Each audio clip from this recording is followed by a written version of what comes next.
आगे पालीगंज के विधायक आपको बताएंगे। ये लोग कुलपति को फांसी पर लटकाने की मांग नहीं कर रहे। बाबा साहब भीमराव अंबेडकर यूनिवर्सिटी मुजफ्फरपुर, वहां से भ्रष्टाचार का एक बहुत ही गंभीर मामला सामने आ रहा है। इसी कंपनी को, जो लखनऊ की कंपनी है, मगध विश्वविद्यालय के वाइस चांसलर, पूर्व vice chancellor doctor Rajendra Prasad, कुलपति पर लग रहे आरोपों की न तो पुष्टि करता हूं और न ही इसका खंडन करता हूं। गैंग्स ऑफ उत्तर प्रदेश, उनको जेल जाना पड़ा था। माननीय राज्यपाल महोदय से ये अपील करेंगे, भ्रष्टाचार का अड्डा बना रहेगा। आज मैं फिर एक रोचक और सनसनीखेज स्टोरी लेकर आया हूं, जिसे सुनकर आप चौंक जाएंगे। क्या आप जानते हैं कि जब किसी विश्वविद्यालय में गैंग्स ऑफ उत्तर प्रदेश के नाम से विख्यात उत्तर प्रदेश लॉबी हावी होती है तो कैसे कैसे कारनामे होते हैं? क्या आप जानना चाहेंगे कि उत्तर प्रदेश की राजधानी लखनऊ की किस ब्लैकलिस्टेड कंपनी को 5 करोड़ 23 लाख रुपए की राशि भुगतान की गई? क्या आप जानना चाहेंगे कि काली सूची में डाली गई कंपनी को 5 करोड़ 23 लाख रुपए के भुगतान के मामले में जो शिकायतें जा रही हैं उस पर बिहार का राजभवन किस तरह से कुंडली मारकर बैठा है? क्या आप जानना चाहेंगे कि बिहार के राज्यपाल आरिफ मोहम्मद खान आखिर चुप क्यों हैं? बाबा साहब भीमराव बिहार विश्वविद्यालय में वित्तीय अनियमितता एवं अन्य अनियमितताओं से संबंधित करीब 34 शिकायतों पर कार्रवाई नहीं करते हुए, जांच शुरू नहीं करते हुए उसे ठंडे बस्ते में क्यों डाला गया है? शिकायतों पर न तो सुनवाई हो रही है, न जांच कराई जा रही है और न ही राजभवन द्वारा कोई कार्रवाई की जा रही है। आखिर मामला क्या है? ये शिकायतें आम जनता की हैं, ये शिकायतें लोजपा सांसद की है, ये शिकायतें जेडीयू विधायक की है, ये शिकायतें आरजेडी विधायक की है और राजभवन चुप है। शिकायत करने वालों में जेडीयू नेता भी शामिल हैं। इसके बावजूद ईमानदार कहलाने वाले राज्यपाल आरिफ मोहम्मद खान चुप क्यों हैं? बिहार के राज्यपाल आरिफ मोहम्मद खान की बेबाकी, उनकी धर्मनिरपेक्षता और उनकी निर्भीकता पर देश के करोड़ों लोगों की तरह मुझे भी पिछले कई दशकों से भरोसा है, एतबार है। लेकिन आजकल मुजफ्फरपुर में कुछ लोग प्रचारित कर रहे हैं कि राज्यपाल महोदय के लड़के से बात हो गई है, कोई कार्रवाई नहीं होगी, जांच नहीं होगी।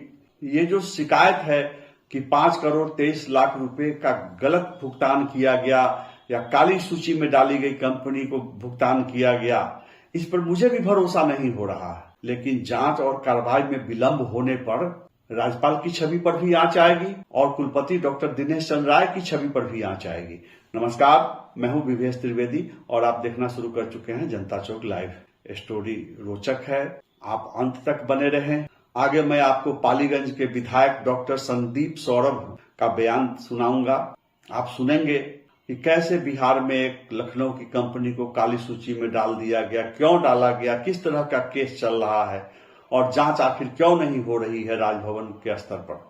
आगे बढ़ने से पहले कृपया मेरे चैनल जनता चौक लाइव को सब्सक्राइब कीजिए, इस वीडियो को लाइक कीजिए और अगर वीडियो पसंद आए तो इसे शेयर कीजिए। मैं एक बार स्पष्ट कर दूं कि जब बनारस वाले डॉक्टर दिनेश चंद्र राय बाबा साहब भीमराव अंबेडकर बिहार विश्वविद्यालय में कुलपति बनाए गए थे तो मुझे भी सुनने को मिला था कि एक बहुत ईमानदार कुलपति आ गए हैं। बहरहाल डॉक्टर दिनेश चंद्र राय के ज्वाइन करने के बाद से गंगा में बेहिसाब पानी बह चुका है। अब तो कुलपति महोदय ही आगे आकर सामने आकर बताएंगे कि लखनऊ की ब्लैकलिस्टेड कंपनी को आखिर 5 करोड़ 23 लाख रुपए का भुगतान किन परिस्थितियों में किया गया। जब तक चांसलर चुप रहेंगे, जब तक वाइस चांसलर चुप रहेंगे, तरह तरह की आशंकाएं जन्म लेती रहेंगी और शिकायतों को बल मिलता रहेगा। मैं कुलपति पर लग रहे आरोपों की न तो पुष्टि करता हूं और न ही इसका खंडन करता हूं। मैं तो सिर्फ निष्पक्ष जांच और कार्रवाई की उम्मीद करता हूं। अब मैं आपको बताऊंगा कि पूरा मामला आखिर है क्या। इस कंपनी को बिहार सरकार काली सूची में डाल चुकी है। पूर्व में लखनऊ की कंपनी एक्सेल आईसीटी मगध विश्वविद्यालय में, वीर कुंवर सिंह विश्वविद्यालय में, बिहार विश्वविद्यालय में उत्तर पुस्तिकाओं की आपूर्ति का काम करती थी, परीक्षा विभाग से संबंधित गोपनीय कार्य करती थी और कई तरह का काम करती थी ये कंपनी। इस कंपनी ने 27 अगस्त 2020 को बाबा साहब भीमराव अंबेडकर बिहार विश्वविद्यालय से एक एग्रीमेंट किया था। उत्तर पुस्तिकाओं की आपूर्ति का, कुछ गोपनीय कार्यों का, परीक्षा विभाग से संबंधित कार्यों का निष्पादन करने के लिए एक एग्रीमेंट हुआ था। मैं दर्शकों को बताता चलूं कि उन दिनों बिहार के राज्यपाल फागू चौहान थे। फागू चौहान 29 जुलाई 2019 से 16 फरवरी 2023 तक बिहार के राज्यपाल रहे। वे भी उत्तर प्रदेश के आजमगढ़ के थे। उनके कार्यकाल में ही लखनऊ की कंपनी एक्सेल आईसीटी बिहार के विश्वविद्यालयों में उत्तर पुस्तिकाओं की आपूर्ति, परीक्षा विभाग से संबंधित गोपनीय कार्यों का ठेका ली थी।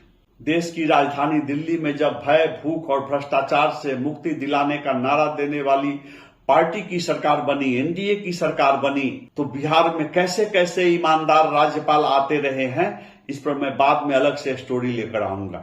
हाँ, तो मैं बता रहा था कि बूटा सिंह के कार्यकाल से लेकर अब तक बिहार में जो राज्यपाल आते रहे हैं, कोई अपने बेटे को लेकर आते रहे हैं, कोई अपने दामाद को लेते आ रहे हैं, कोई रिश्तेदार को लेकर आते रहे हैं और कोई खास पसंदीदा कंपनी को भी लेकर आते रहे हैं। तो फागुन चौहान की कृपा से, उनकी मेहरबानी से लखनऊ की एक्सेल आईसीटी कंपनी बिहार के विश्वविद्यालयों में काम करना शुरू की थी। चूंकि राज्यपाल कुलाधिपति भी होते हैं, चांसलर भी होते हैं, तो उनकी इच्छा का, उनकी पसंद का ख्याल विश्वविद्यालयों के कुलपति करते हैं। इस कंपनी एक्सेल आईसीटी को 2020 में ही एक बड़ी अनियमितता में पकड़ा गया।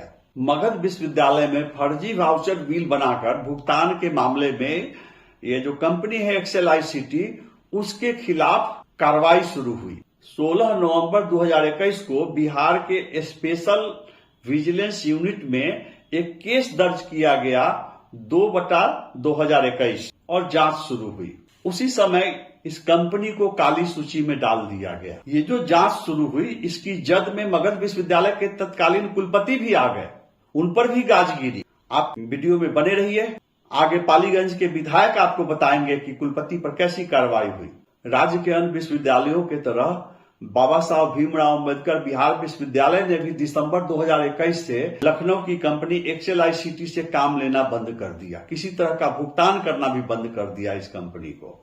इस बीच बाबा साहब भीमराव अम्बेडकर बिहार विश्वविद्यालय में कई कुलपति प्रभार में आए, लेकिन किसी ने भी एक्सेल आईसीटी कंपनी से न तो काम लिया और न ही उसे कोई भुगतान किया।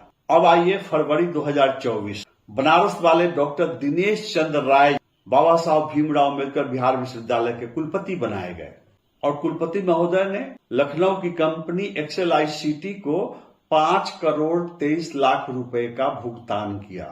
अब तो कुलपति दिनेश चंद्र राय जी को ही स्पष्ट करना चाहिए कि काली सूची में डाली गई कंपनी को करोड़ों रुपए का भुगतान क्यों किया गया, किन परिस्थितियों में किया गया। जांच होगा तो यह भी पता चलेगा कि कंपनी द्वारा पूर्व में किए गए कार्य के बदले में भुगतान हुआ या डॉक्टर दिनेश चंद्र राय जी ने अपने कार्यकाल में काली सूची में डाली गई कंपनी से काम लिया। अगर उन्होंने काली सूची में डाली गई कंपनी से काम लिया तो ये तो बहुत आश्चर्य की बात है। अब सवाल उठता है कि करोड़ों रुपए के भुगतान से पहले क्या राजभवन से स्वीकृति ली गई? क्या इस मामले को सिंडिकेट के सामने रखा गया? क्या सिंडिकेट से स्वीकृति ली गई? इतनी बड़ी राशि थी, इतना बड़ा मामला था, क्या वित्त समिति के सामने इस मामले को रखा गया? मैं उम्मीद करता हूं कि इस खबर को देखने के बाद कुलपति दिनेश चंद्र राय जी इन बिंदुओं पर स्थिति स्पष्ट करेंगे। वे बताएंगे कि वित्त समिति का मंतव्य क्या था। अगर राज्यपाल से कुछ दिशा निर्देश लिया गया तो क्या था निर्देश? अब चारों ओर से मांग उठ रही है कि बिहार के स्पेशल विजिलेंस यूनिट में जो केस दर्ज है 2/2021, उस केस के अनुसंधान में, जांच में बिहार विश्वविद्यालय द्वारा किए गए इस भुगतान को भी शामिल किया जाए, इसकी भी जांच की जाए और भुगतान करने वाले अधिकारियों को अभियुक्त बनाया जाए उसी केस में। इस मामले में भाकपा माले एल के विधायक डॉक्टर संदीप सौरभ क्या कहते हैं, आप उन्हीं की जुबानी सुनिए। आज हम लोग बिहार के तमाम विश्वविद्यालयों में जो फैली हुई भ्रष्टाचार है उससे परेशान है। बिहार की उच्च शिक्षा व्यवस्था लगातार खराब हो रही है, लेकिन विश्वविद्यालयों के अंदर भ्रष्टाचार खत्म नहीं हो रहा है। बाबा साहब भीमराव अम्बेडकर यूनिवर्सिटी मुजफ्फरपुर, वहां से भ्रष्टाचार का एक बहुत ही गंभीर मामला सामने आ रहा है, जहां पे विश्वविद्यालय के कुलपति ने अवैध तरीके से जनता के संसाधन से जो जमा पैसा है, जो शिक्षा में खर्च करने के लिए है, उस पैसे को अवैध तरीके से परीक्षा के नाम पर अलग अलग तरीके से गलत कंपनियों को दिया गया। एक्सेल आईसीटी, आप लोग जानते हैं कि इसी कंपनी को, जो लखनऊ की कंपनी है, इसी कंपनी को पैसा ट्रांसफर करने के लिए मगध विश्वविद्यालय के वाइस चांसलर, पूर्व vice chancellor doctor Rajendra Prasad ji के साथ कार्रवाई उनके ऊपर हुई थी, उनको जेल जाना पड़ा था। और उसी कंपनी को बगैर कोई टेंडर के, बगैर कोई सबूत के, बगैर कोई मतलब के भीमराव अंबेडकर यूनिवर्सिटी मुजफ्फरपुर के वाइस चांसलर ने करोड़ों रुपए ट्रांसफर किए, उसका कोई हिसाब किताब नहीं है। बगैर ग्लोबल टेंडरिंग के परीक्षा के नाम पर अलग अलग लोगों को पैसा दिया जा रहा है वहां पर, और कहीं कोई पारदर्शिता नहीं है। यहां तक कि जब सीनेट की बैठक होती है उससे पहले वाइस चांसलर, हम लोग को समझ में जो आया है, वाइस चांसलर ने जो जनप्रतिनिधियों की उसमें उपस्थिति है उसको दरकिनार करते हुए सदन के बीच में उसको मीटिंग को रखवाते हैं और वहां से अपने काले करतूतों को, अपने गलत तरीकों को डिफेंड करते हैं, उसको आगे बढ़ाते रहते हैं। तो हम चाहते हैं, हम बिहार सरकार से, माननीय राज्यपाल महोदय से यह अपील करेंगे कि अगर आप बिहार में शिक्षा व्यवस्था को दुरुस्त करना चाहते हैं तो बिहार के तमाम विश्वविद्यालयों के अंदर फैली हुई जो भ्रष्टाचार है, जो भी शिकायतें आपके पास जा रही है, उसको आंख मूंद करके साइड में रखने के बजाय उस पर ठोस कार्रवाई कीजिए। अगर विश्वविद्यालय भ्रष्टाचार का अड्डा बना रहेगा तब आप मान के चलिए कि बिहार की उच्च शिक्षा व्यवस्था में कोई सुधार नहीं संभव है। तो हम सबसे पहले सरकार से अपील कर रहे हैं कि आप बीआरए यूनिवर्सिटी मुजफ्फरपुर के ऊपर ठोस विचार कीजिए, जांच कीजिए और जो भी आवेदन आपके पास जा रहे हैं उस पर निगरानी करते हुए आप कार्रवाई कीजिए। हमें ठोस कार्रवाई चाहिए। हम उम्मीद करते हैं कि बाबा साहब भीमराव अम्बेडकर बिहार विश्वविद्यालय के कुलपति डॉक्टर दिनेश चंद्र राय भी जल्द ही इस मामले में स्थिति स्पष्ट करेंगे।